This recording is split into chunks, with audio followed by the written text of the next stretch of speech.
Continuamos con la serie de devocionales. El día de hoy toca turno a Salmo 119 del 137 al 144. La letra del alfabeto hebreo es la letra Sade.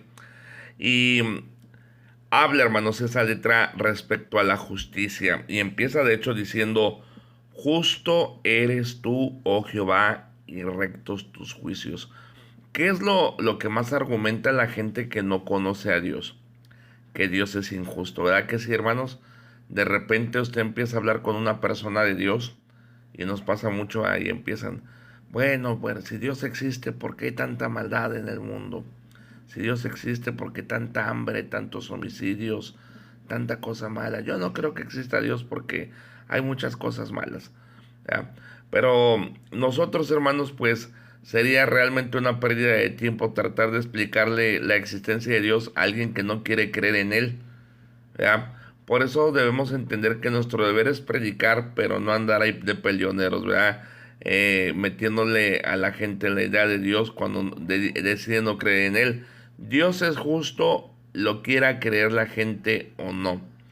Me recuerdo una vez estaba hablándole de Cristo a un testigo de Jehová y decía, no hay infierno, no hay infierno, no hay infierno. Y se enojó, ¿verdad? Porque le enseñé pasajes del infierno. Y decía, no hay infierno, no hay infierno, no hay cielo. Le dije, bueno, mire, voy a explicarle algo. Supongamos que no hay infierno, ¿verdad? Y yo me muero creyendo que sí lo hay. Y al final del día me muero y no hay infierno. Pero supongamos que sí existe el infierno. Y usted se muere negando que lo hay. Al final del día, ¿quién sale perdiendo? Aquel que cree que existe o aquel que no cree que existe. Y ya no puedo decir nada. Entonces tenemos que entender algo bien interesante en esta mañana, queridos hermanos, sobre la justicia de Dios. Dios es justo, lo quiera creer la gente o no, ¿verdad? El Señor no tiene por qué explicarnos sus caminos, el Señor es soberano. Algo que debemos entender primeramente, que la justicia de Dios es puntual, siempre llega a tiempo. Tal vez usted sea una persona que está pasando por una injusticia. Y yo creo que todos los cristianos las hemos pasado. Y hay dos clases de cristianos, los que pasaron una injusticia o los que la van a pasar. Si usted realmente quiere reflejar el carácter de nuestro Señor Jesucristo, prepárese porque nuestro Señor Jesucristo pasó injusticias. Pero ¿qué vemos en la actitud de Cristo frente a las injusticias? Primeramente, Cristo, hermanos, se encomendó al Señor. Si usted está pasando por una injusticia, no se lo haga saber a todo mundo. Créame que la mayoría de las personas no les importa si usted está pasando una injusticia o no. Es más, la mayoría de las personas se van hasta a burlar de usted. Si usted está pasando una injusticia, lo mejor que puede hacer es ir a Dios y decirle, Señor, estoy pasando esta injusticia, Señor, fortaléceme. Créame que al Señor le importa. Usted nunca llega a pensar, de repente el diablo es engañoso, ¿verdad? Y si estás pasando una injusticia, mira, y tanto que crees en Dios, y tanto que vas a la iglesia, y tanto que buscas allá a Dios, y mira, ¿dónde está tu Dios ahorita que tu hijo está enfermo? ¿Dónde está tu Dios ahorita que te sientes solo? ¿Dónde está tu Dios ahorita que estás pasando problemas? No, hombre. De repente el enemigo así trabaja, hermanos, haciéndonos dudar de la existencia de nuestro Dios o de la presencia de nuestro Dios. Pero usted cuando se sienta así, hermanos, porque yo creo que todos, aún el mejor cristiano se ha sentido así, vaya a Dios y dígale, Señor, no entiendo lo que está pasando, sinceramente no lo entiendo, pero Señor, dame de tu gracia, dame de tu sabiduría, dame paciencia, Señor.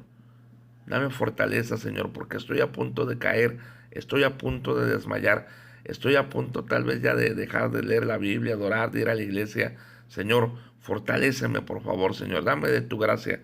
Pero vaya Dios, yo le voy a decir algo, todos hemos pasado por ese sentimiento de querer abandonar las cosas de Dios o de simplemente ya no seguir, porque tal vez pasamos una injusticia. Pero lo que usted debe y necesita hacer es esta mañana entender que la justicia de Dios es puntual. El Señor va a llegar a tiempo. No desespere. Pero en lo que espera, fortalézcase. Eso es algo que no hacen muchos cristianos que dicen, bueno, yo estoy esperando en el Señor. Sí, pero tú estás esperando no haciendo nada, no. Mientras tú estás esperando que el Señor obre, que el Señor haga justicia, predica el Evangelio, habla de Cristo a otros. Echa tus cargas en el Señor, fortalécete en oración, fortalécete en la palabra de Dios, fortalécete escuchando predicación, fortalécete sirviendo a los demás. Nada te da más fortaleza espiritual que dejar esa carga en manos del Señor y empezar a ser útil para los demás. Ay, es que no me siento con ánimos. Pues no, hermanos, nadie nos sentimos con ánimos, pero ahí es la virtud, hermanos, del servicio. ¿Usted cree, hermanos, que Cristo tenía mucho ánimo de ir a la cruz? Pues no, hermanos, dice la palabra de Dios que en Getsemaní Él pidió a su Padre que esa copa pasara, pero dijo, no se haga mi voluntad, sino tu voluntad. A veces no hay ganas de predicar, a veces no hay ganas de ir a la iglesia, a veces no hay ganas de leer la Biblia, no hay ganas de orar, pero la virtud es hacerlo a pesar de que no tengamos las ganas. Y sabe que cuando vamos y lo hacemos aún no teniendo ganas, el Señor nos da una medida especial de su gracia, de su fortaleza, y nos hace darnos cuenta que era una lucha espiritual. No sé si le ha pasado que de repente no tiene ganas de ir a la iglesia, pero va y escucha una predicación bien hermosa que Dios le habló. Y se queda usted pensando, mira, con razón había esa lucha espiritual. No sé si le ha pasado que no tenía ganas de leer la Biblia, pero agarra la Biblia y de repente Dios le muestra una verdad espiritual bien bonita. Y dice, wow, de lo que me hubiera perdido si no hubiera ido a la iglesia, de lo que me hubiera perdido si no hubiera abierto la Biblia. No sé si le ha pasado que no tiene usted ganas de orar, pero se arrodilla a orar, echa su carga en el Señor y Dios le habla de una manera tan especial. Y usted se pone a pensar de lo que me hubiera perdido si no hubiera orado. Mientras esperas en el Señor, espera pero fortaleciéndote en esta mañana. La justicia de Dios es puntual, es para engrandecerlo y lleva un propósito. Así es que bueno, este fue el devocional del día de hoy, esperando haya sido de bendición. Salmo 119, la letra del alfabeto hebreo Sade, del 137 al 144. Que el Señor le bendiga y que tenga excelente día. Igual